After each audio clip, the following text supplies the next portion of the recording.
Ah ben te voilà enfin, Christiane. Je me demandais si tu allais venir. Oui, mais tu sais que la digue du port est longue d'au moins 800 mètres. As-tu salué nos auditeurs? Et non, je t'attendais.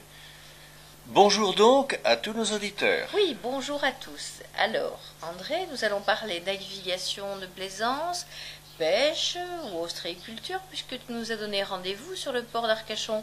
Pas aujourd'hui, ce sera pour une autre fois. Mais regarde en face de nous. Au-delà des 2700 bateaux à l'abri dans le port, que vois-tu? L'église Saint-Ferdinand? Oui, c'est d'elle que je voudrais parler aujourd'hui. Ah, on ne peut pas l'oublier avec son clocher terminé par une grande statue. Mais une statue de qui, au fait? C'est la statue de Jésus-Christ, du Sacré-Cœur plus précisément. On la voit de tout le port, et avec ses bras étendus en croix, le Seigneur semble assurer chaque marin de sa bénédiction et de sa protection. André, nous sommes au pied du clocher de l'église Saint-Ferdinand d'Arcachon. Dis donc, la statue du Sacré-Cœur tout en haut me paraît immense. Ah, mais tu peux le dire. Et vous regardez notre clocher, vous êtes des touristes peut-être? Tout à fait quand même. Je le connais, moi. Un peu mieux que tout le monde, hein. C'est que mon pauvre grand-père l'a construit en 1927. Et tout en haut, la statue du Sacré-Cœur, elle mesure 4 mètres. Elle pèse 800 kilos, hein. Et il n'y avait pas des hélicoptères hein, à l'époque. Le sculpteur, il a sculpté sur place, là-haut. Et vous savez comment qui s'appelait le sculpteur? Chrétien qui s'appelait. Un nom prédestiné. Pardonnez-nous, monsieur, mais nous devons rentrer. Merci pour vos renseignements. Mais de rien, de rien, de rien. Encore des touristes qui veulent pas le dire. Entrons par la porte principale. Le style me paraît être du roman. Oui, c'est du néo-roman, parce que l'église date de 1900. Son clocher date, lui, de 1927. À gauche, regarde cette peinture murale. C'est le baptême du Christ. Oui, par Saint Jean-Baptiste, son cousin, au bord du Jourdain. Mais ce qui est pittoresque... Ah, ben c'est le décor moderne et surtout local de la scène. Jésus se retrouve au milieu de ces bateaux, de nos bateaux à nous, d'Arcachon, nos pinasses. Dirigeons-nous maintenant vers la droite, si tu veux bien. Je me le rappelais bien. Regarde cette magnifique maquette de l'église Saint-Ferdinand. Oui, c'est écrit. La maquette est entièrement faite avec des allumettes incroyables. Mettons en route la machine à remonter le temps, 1927. Ça te va? Oui. D'accord, alors approchons-nous de cette paroissienne. Oh, pardon, madame. Ne vous excusez pas, monsieur. Je viens chaque jour ici me recueillir devant l'une des 14 stations du chemin de croix de notre Seigneur. Tout en priant, je ne me lasse pas de contempler l'art du peintre qui a réalisé chaque tableau. Regardez le pli des vêtements, l'éclairage de chaque personnage. Quand on voit les horreurs que l'on peint maintenant, monsieur, c'est réconfortant de se réfugier ici. Une véritable galerie de peinture. 14 tableaux. Sans oublier les statues. Oh, madame, monsieur, permettez-moi de vous montrer cette Pietà.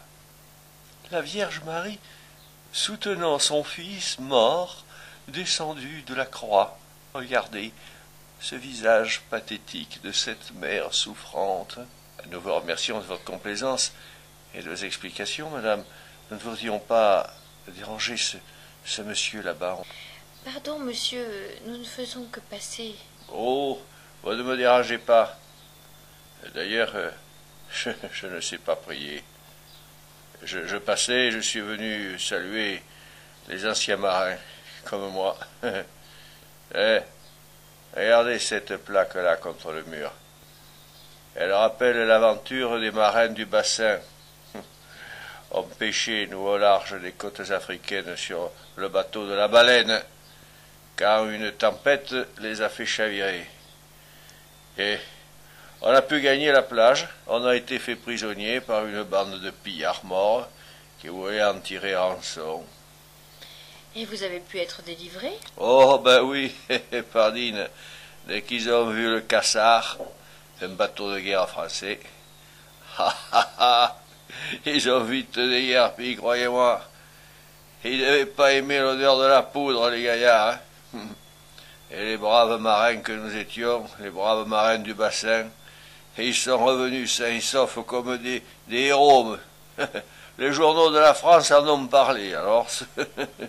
Vous connaissez bien l'église Saint-Ferdinand, alors? Oh, moins sans doute que ce dominicain là-bas, près de la chaire. On m'a dit qu'il avait été chargé de faire un rapport d'études pour son ordre. Vous voyez, il a un plan dans la main et un livre sous le bras. Vous devriez aller vous le questionner. Merci, merci. Bonjour, mon père. Nous ne vous dérangeons pas trop? Nullement, mon enfant. Que puis-je pour vous? Bien, nous visitons cette église et nous sommes en admiration devant les vitraux éclairant la nef. Oh, ils sont très beaux.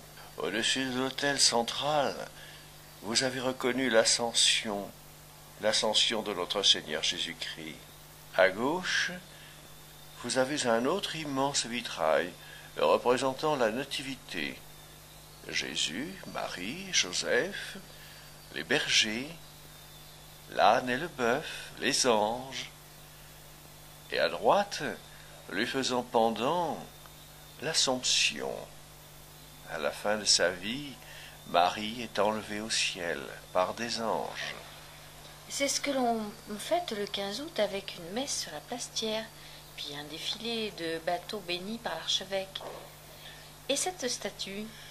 C'est Saint Ferdinand, souverain espagnol, qui réunit les provinces de Léon et de Castille. Et cette autre, à droite du chœur? Saint Vincent de Paul, ma fille.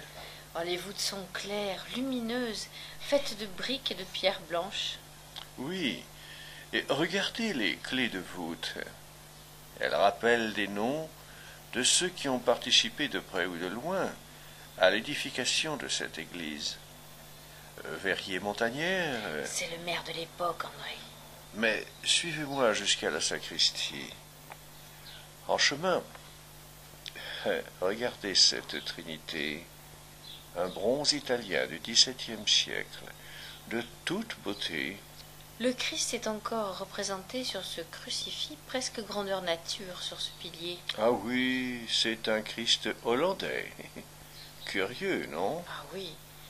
Nous voici dans la sacristie. Vous désiriez nous montrer cette triple statue? Oui, triple, en bois noir, représentant Sainte Anne, sa fille Sainte Marie et l'enfant Jésus. Sainte Anne est la grand-mère de Jésus. Marie et Jésus sont seuls à porter une couronne en or. Mon père, nous vous avons interrompu dans vos recherches. Nous ne voulons pas abuser de votre amabilité. Avant de nous quitter, je voudrais vous signaler ce grand tableau panoramique représentant une scène de naufrage imminent. Une barque malmenée par les vagues, des navigateurs effrayés, mais un évêque est à la proue, calme, confiant, comme l'était Jésus auprès de ses apôtres, un jour de tempête sur le lac Tibériade. Ce tableau a été offert à l'église Saint-Ferdinand, écoutez bien, par l'empereur Napoléon III. Oui, Napoléon III est venu en effet 2 fois à Arcachon. Je crois que c'était en 1859 et 63. Mon père, 1000 merci pour cette visite. Nous avons beaucoup appris. Mais ce fut un plaisir pour moi, mon enfant. Que Dieu vous bénisse. Eh bien, dis donc, on n'aurait jamais espéré tomber sur un tel guide. André, il va falloir revenir pour une visite plus approfondie. En attendant, j'espère que nos auditeurs auront apprécié, eux aussi, cette découverte. On ne peut que les encourager à aller faire un petit tour dans l'église de Saint-Ferdinand, à l'Aiguillon. Et encore, nous n'avons pas parlé de la fresque. Ah, celle du Triforium, ah oui, avec ses 80 personnages bibliques, grandeur nature. Christiane, il est temps de prendre congé. Alors, au revoir et à bientôt. À bientôt, au revoir.